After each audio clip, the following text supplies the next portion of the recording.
C'est une information historique pour le peuple noir, information très puissante qui vient de tomber.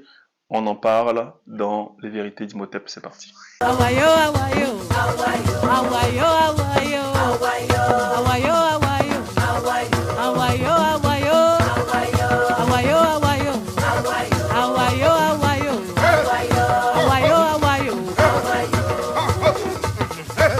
Djambotep, Motep, Guijitam Kemit, Perant Majo Tchasseta. Ça y est, le Burkina Faso a décidé de se débarrasser, mais vraiment définitivement, de la France. Oui, c'est une information qui est tombée cette semaine. Le Burkina Faso décide de se débarrasser de la langue française. Je ne sais pas si vous vous rendez compte, mais cette information n'est pas rien quand même. Je veux dire, quand on parle d'une langue, la langue est l'expression d'une culture. Même au-delà de la culture, c'est l'expression d'une tradition. Beaucoup d'Africains pensent que la langue, c'est simplement un instrument de langage, c'est un instrument de conversation. Pas du tout, de communication, pas du tout. La langue, c'est beaucoup plus puissant que ça. Le gouvernement burkinabé a adopté mercredi un projet de loi révisant la Constitution et consacrant désormais les langues nationales comme étant les langues officielles du pays à la place du français qui est relégué au rang de langue de travail. Les langues nationales, moré, dioula, poulard et gourmandché, sont désormais confirmées comme étant des langues officielles dans le pays. Le compte-rendu du Conseil des ministres précise que ce projet de loi contribue à engager des réformes politiques, administratives et institutionnelles en vue de consolider l'état de droit. Plus tôt cette année, le Mali, gouverné comme le Burkina par des militaires qui sont en froid avec la France, avait modifié sa constitution par référendum et réservé le même sort à la langue française. Plusieurs manifestations pour l'adoption d'une nouvelle constitution ont eu lieu dans le pays. Le capitaine Ibrahim Traoré, arrivé au pouvoir en septembre 2022, avait promis une modification partielle de la constitution il y a 2 mois.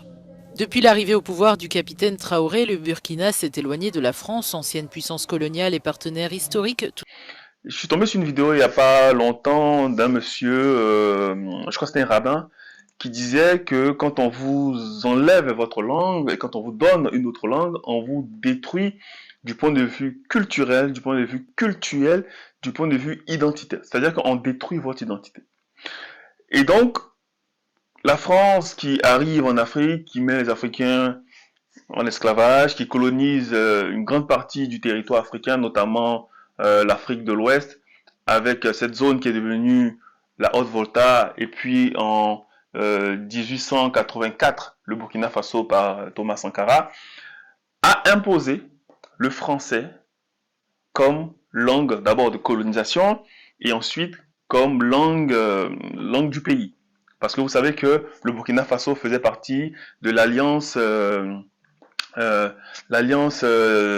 la collectivité française ou communauté française, un truc comme ça. Donc le Burkina Faso faisait partie, à l'instar de tous les pays qui ont été colonisés par la France, hein, je veux dire la Côte d'Ivoire, le Sénégal, le Niger, le Tchad, etc., etc. Donc tous ces pays-là faisaient partie de l'Alliance française, d'accord? Donc c'était des pays qui parlent français et même font partie aussi de la francophonie. Et ce que le Burkina vient de faire, d'ailleurs le Burkina n'est pas le seul à le faire, parce que le Burkina rejoint en réalité le Mali, qu'il a fait il n'y a pas longtemps. Vous voyez? Mais ce n'est pas une information qu'il faut regarder comme ça, comme un fait divers, mais pas du tout. À travers cette information, ou cette annonce, le Burkina vient de dire une chose aux Africains. Nous retrouvons notre identité, parce que, en prenant cette décision, le Burkina décide derrière de prendre les langues du pays, qu'on qualifiait comme ethnie, comme langue nationale. Donc le moré, le dioula, etc., sont dorénavant les langues nationales. C'est-à-dire qu'aujourd'hui, il est autorisé, d'accord, même à la télé, de parler le moré, de parler le dioula, même à l'école, même dans les ministères, etc.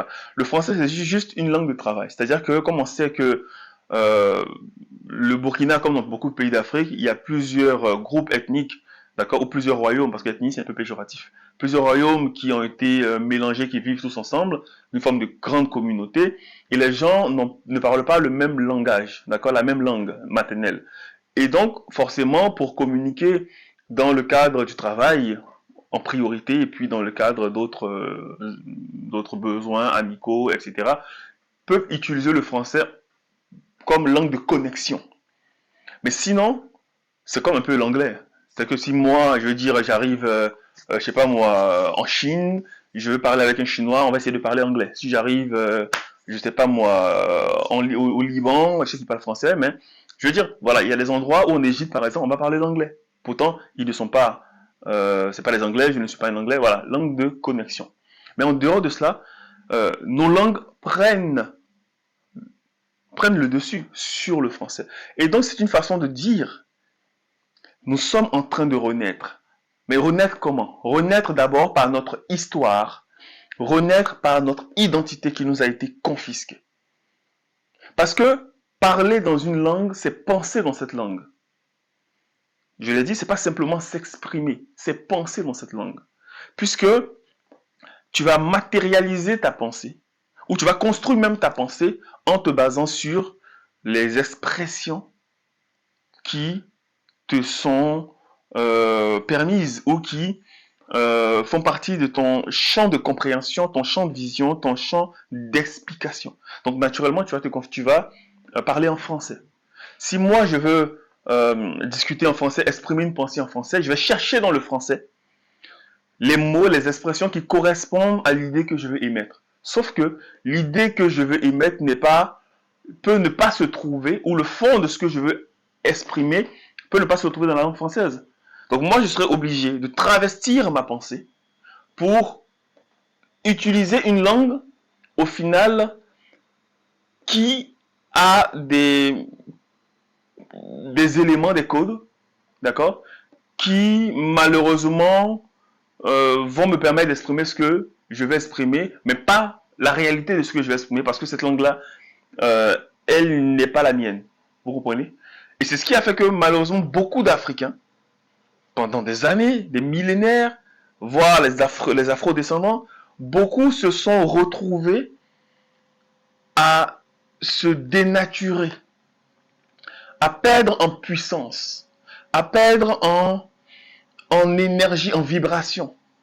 Puisque quand on dit je vais au marché, on dit en français je vais au marché, ne va pas forcément traduire le fait de pouvoir me rendre dans un endroit, acheter des choses, sentir ces choses-là. Vous voyez, la langue française ne va pas forcément me permettre d'exprimer le fond de ma pensée. Vous comprenez? Et c'est pour ça que quand on veut traduire le français ou les langues africaines en français, on a du mal. Donc on est obligé souvent de mettre, même dans les langues africaines, de mettre du français parce qu'il n'y a pas de mots, il n'y a pas de leur équivalent en français. Vous voyez, parce que les langues africaines sont très profondes. Ce sont des langues qui ne sont pas basées sur le matériel, mais elles sont basées sur le côté énergétique. Vous voyez? Donc on va regarder l'expression invisible. C'est dans l'expression invisible qu'on va puiser justement cette expression. Vous voyez? Donc c'est beaucoup plus complexe en réalité. Et donc, le fait que le Burkina prenne cette décision, c'est très puissant. C'est même incroyable, les amis. Vous vous rendez pas compte. Vous ne vous rendez pas compte. La renaissance africaine est vraiment en marche avec cette décision du Burkina. Et pour terminer, je veux simplement dire que dans le kémitisme, nous, au niveau du temple kémite, nous avons imposé le swahili comme langue du kémitisme. Pourquoi? Et je remercie des anciens comme Cheikh Anta Diop de nous avoir soufflé cela, d'avoir insisté en disant qu'il faut une langue commune aux Africains. Et nous, au niveau du temple kémite à Paris, nous prêchons pour cela. Nous disons que il n'est pas concevable que nous, Africains, nous puissions faire nos cultes, parler à nos ancêtres communs en français. Je peux le faire tout seul chez moi à la maison, dans ma langue, mais quand on se retrouve dans une assemblée, je ne peux pas le faire forcément dans ma langue, ou je ne peux pas forcément faire des enseignements dans ma langue parce que les autres ne vont pas comprendre. Et donc on a imposé le swahili comme langue du kémitisme, et nous sommes en train de l'apprendre dans notre école initiatique. Et donc la décision du Burkina, pour nous, est simplement une confirmation de la décision que nous avons prise il y a plus de 3 ans. Les gens me disaient, oui, mais il ne faut pas, pourquoi est-ce qu'on va prendre une langue commune? Je disais aux Africains, qui à l'époque ne comprenaient pas notre décision au niveau du temple kémite, je leur disais, écoutez, si nous voulons faire ce que Cheikh Anta Diop a appelé et a demandé de toutes ses forces les États-Unis d'Afrique, La première des choses qu'il nous faut, c'est d'abord retrouver notre spiritualité.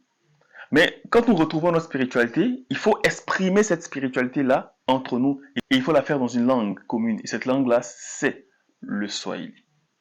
D'accord? Que nous avons choisi. Parce que le Swahili est la langue la plus parlée en Afrique. Donc, que le Burkina Faso se débarrasse du français, ils ont le droit de le faire parce que il faut valoriser nos langues africaines. Cela permettra de pouvoir voyager, vous comprenez, de pouvoir interagir entre Africains, de pouvoir quitter l'Afrique de l'Est, aller en Afrique de l'Ouest et parfaitement se faire comprendre dans des langues africaines, quitter l'Afrique de l'Ouest et aller en Afrique du Sud, parfaitement se faire comprendre dans les langues africaines et non pas utiliser des langues qui sont hors du continent, c'est une aberration. Vous voyez, je pense que même les Français seront d'accord de dire oui, c'est vrai, c'est une aberration. Ça n'a pas de sens. Il va parler une langue européenne s'il est à l'intérieur de l'Europe, ce qui est normal. Donc, nous devons parler une langue africaine si nous nous retrouvons à discuter entre nous, noirs, entre nous, africains. Que la paix des ancêtres soit avec vous.